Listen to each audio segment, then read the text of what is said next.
ngapain? Ini Dede lagi belajar. Wah, Dede rajin ya. Iya, belajar itu sebagian dari ibadah.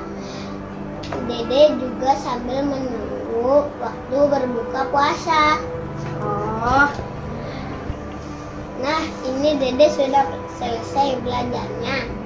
oh, ya udah kita sambut para hadirin semua dulu yuk. Oh iya.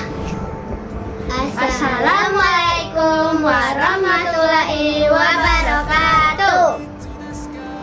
Pertama-tama, marilah kita panjatkan puji syukur kehadirat Allah Subhanahu wa Ta'ala yang telah memberikan kita rahmat dan hidayahnya kepada kita semua, sehingga kita masih bisa menikmati hari ini dalam keadaan sehat walafiat. Tidak lupa salawat dan salam kita curahkan kepada Nabi Muhammad SAW berserta keluarga dan para sahabat. Semoga kita bisa masuk dalam golongannya yang akan mendapatkan syafaatnya di yaumil akhir kelak. Amin ya rabbal alamin. Bapak dan Ibu yang saya hormati dan teman-teman sekalian yang saya sayangi, perkenalkan, nama saya Muhammad Zafran Fandika, kelas 6C. Dan saya Muhammad Asfar Fandika dari kelas 2B. Hadirin rahimakumullah, bagaimana puasanya hari ini? Semoga lancar-lancar saja ya. Pada kesempatan kali ini, izinkanlah saya menceritakan tentang Nabi yang soleh dan rajin beribadah, yaitu Nabi Yunus. Dedek sendiri udah tahu belum cerita Nabi Yunus? Udah Kak, tapi Dede agak lupa. Baik, mari kakak ceritakan lebih lagi. Nabi Yunus diutus oleh Allah untuk menyampaikan wahyu untuk suatu kaum. Kaum apa itu namanya, Dek? Oh iya, Dede ingat, diutus pada kaum Ninawa. Ya, benar. Nabi Yunus diutus oleh Allah kepada kaum Ninawa untuk mengajak kaum Ninawa agar beriman kepada Allah Subhanahu wa Ta'ala dan meninggalkan menyembah berhala. Namun, kaum Ninawa menolak ajakan Nabi Yunus untuk menyembah Allah. Bahkan mereka mengolok-olok Nabi Yunus. Wah, jahat sekali ya kaum Ninawa itu.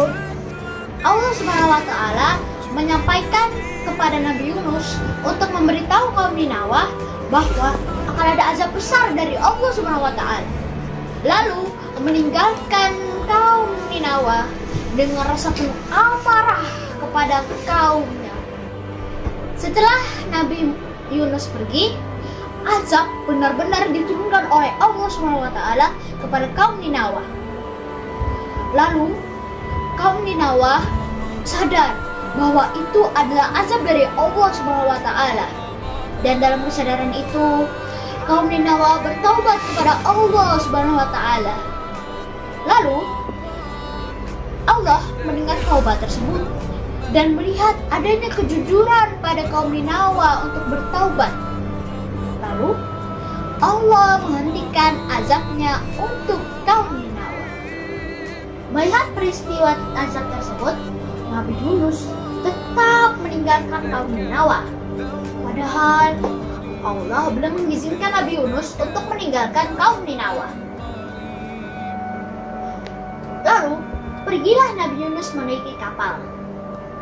Di tengah laut dan di tengah perjalanan ada ombak yang sangat besar. Bahkan kapal tersebut hampir tenggelam karena terlalu banyak orang di sana. Dan harus ada satu orang yang dilempar ke laut. Tapi siapa orang itu? Mereka membuat undian ya Kak. Undian pertama keluar nama Nabi Yunus. Orang-orang tidak mau yang dibuang Nabi Yunus. Lalu mereka mengulanginya. Undian kedua keluar lagi nama Nabi Yunus. Sampai 3 kali keluar nama Nabi Yunus. Ya, akhirnya Nabi Yunus yang dibuang ke laut, Dek.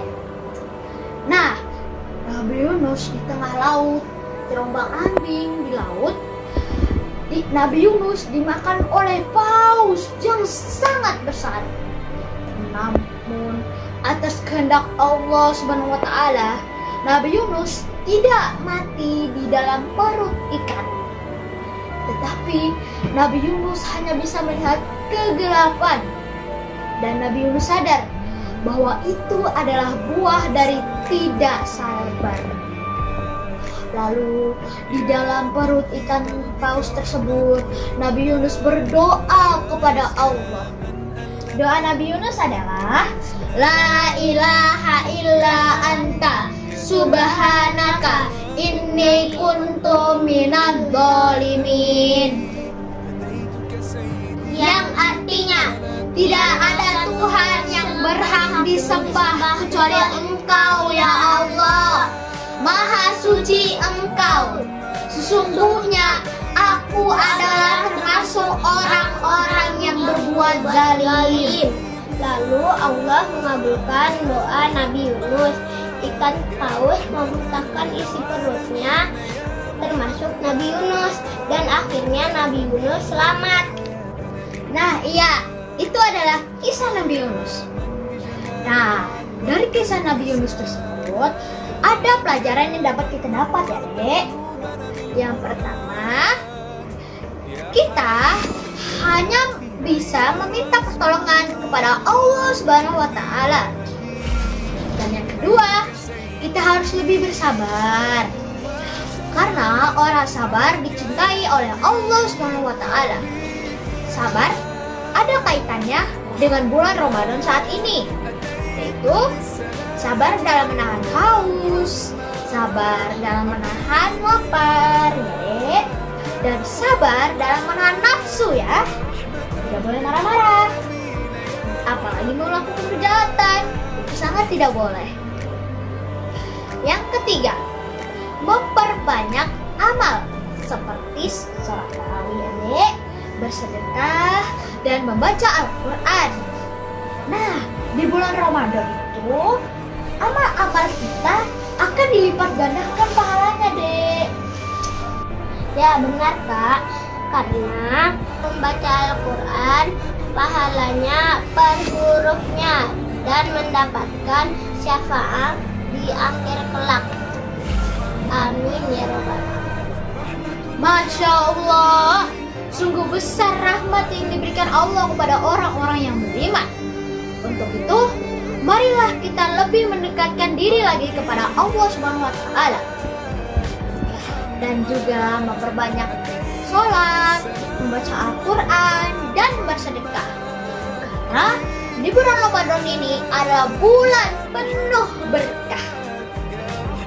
Bapak dan Ibu yang saya hormati dan teman-teman sekalian yang saya sayangi, demikianlah yang dapat kami sampaikan.